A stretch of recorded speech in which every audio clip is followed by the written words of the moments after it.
Welcome back to Andersen Acres. We're out here with Shadowfax today. Forgive the fact that he's a little muddy and gross.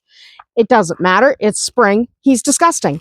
We're here to talk about trimming again, and I want to talk about trimming a more delicate area. I want to talk about the ears. Now, he hates the ears, so you're going to notice he's real fidgety. That's okay. We're not actually going to trim his ears. I'm not going to turn this on, okay? Don't bite me. It's like, I will bite you, Mama. So we're not actually going to turn this on because he really does not like it. But when you are trimming a more delicate area, the ears are the single most delicate. They really hate it. They really hate when you start mucking with the ears. Okay? They absolutely despise it. It is not uncommon. So if you're having a lot of trouble, you might want to consider, first of all, you're going to need a helper. Second of all, Arwen is not a helper. So maybe leave the Arwens at home. I know, baby. But maybe get a helper to help restrain him. You might want to do what's called twitching. I don't like the mechanical twitching where you have a twitch that you actually put on their nose. But if you have someone who can kind of grab their nose, that kind of distracts them from what you're doing. Worst case scenario, if you absolutely have to trim the ears, especially for medical reasons, you may need a vet to sedate the horse. Okay? That's okay. If you go to shows, your horse will get used to this because he is going to understand. Hi. He's going to understand that it's commonplace. Okay? So we're just going to talk about it. We are going to use a trimmer that is fairly short. So I've taken all the guards off, and this is a number 30 blade. This is a really, really close shave. Okay? So when you're shaving the ears, you are going to first give the horsey a cookie. And you are going to shave the ears not with your blade pointed down, okay? Never down. Because if you slip, you could do quite a bit of damage to the ear. So what you're going to do is you're going to turn this around. And when you are shaving, he doesn't like his ears messed with. But when you are shaving, you are going to go, let him push back. I don't care. But you are going to go so that you are moving in an upward motion, okay? And you are going to keep... He wants cookies. And you are going to keep your blade on your hand so that when, not on your hand, but on the inside of the horse's ears, so that you are moving this way. You are going to keep the flat of your blade, the flat part that raises the blade up. This flat part is going flat on the ear. You are not going to trim like this. If you're trimming like this, you're going to nick that ear.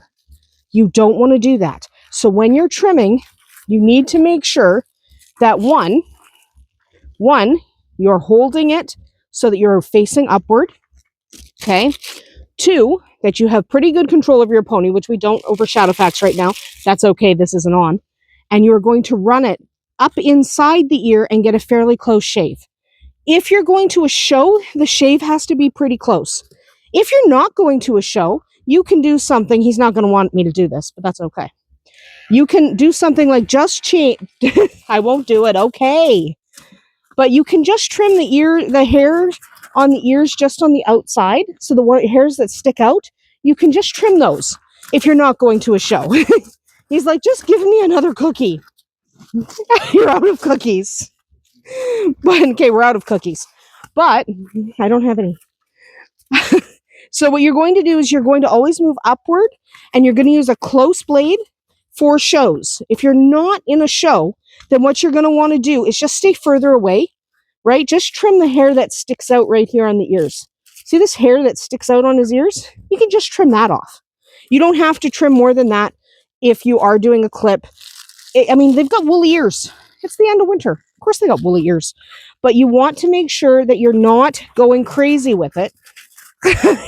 Is he pushing? We don't have any more cookies. We'll get some more. They're in the house. I'll get you your cookies. I'll go get cookies as soon as we're done. I promise. I promise. I love you. But if you're on the outside of the ear, you want to stay further back. Like you want to give a little more length on the outside of the ear. The inside of the ear, you really need to trim fairly close if you're going to a show. Right? So on the neck and on the body, they're more likely to be tolerant of it. If I turn this on, he's okay if I'm doing this. He doesn't care. But if I try to go near his ear right now, he's not going to have fun. Like, it is something you have to get them used to. And because we don't do shows, I don't usually trim the inside of his ears unless he's got a bunch of mats or when he gets burrs. If he gets burrs, you're going to have to do the trimming. It's easier to trim those burrs out than it is to actually try to brush them out. It's less painful. So there are situations where you might have to do the ears, even if he's leaving. He's leaving. He's done. What? He's like, I'm a booger. You are a big booger. Come here. Are you a big booger? I love you. But there are situations where you are going to have to take your trimmers and trim those ears, even if you don't go to shows. So keep your pony relaxed. Maybe consider having the vet come sedate him if you have to. And absolutely make sure you have a friend to help you, because it is going to be next to impossible. Like, look at him. Would I be able to wrangle him by myself and hold the lead rope and hold him and get to that ear? If I needed to trim his ear right now, I could. I could get Tristan to come on over here and I could basically put him in a headlock and I could trim his ear. I'm not going to do that. That's mean. But if I had to, if there was a reason to do it, then yes, I could. I'm not going to do that because that's really, really mean. And I don't have a reason to do it. Alone, you're probably not going to be able to pull it off. Okay? Unless you use a sedative. And probably you're going to need your vet for a sedative, so then he would be there with you anyway. So don't try to do ears by yourself if your pony is not used to it. Once they get really used to it, yeah, it's no problem because they're used to it. He's shedding. He's shedding. I don't really have to trim him right now. He's blowing his coat. But that's not the point. Anyway, that is about it for us here today at Andersen Acres. Be careful when trimming your pony's ears. Remember, the ears are very sensitive, and keep those clippers pointed up so you don't accidentally slip and chop part of the ear. You don't want to do that. Clippers are sharp. We'll see you tomorrow.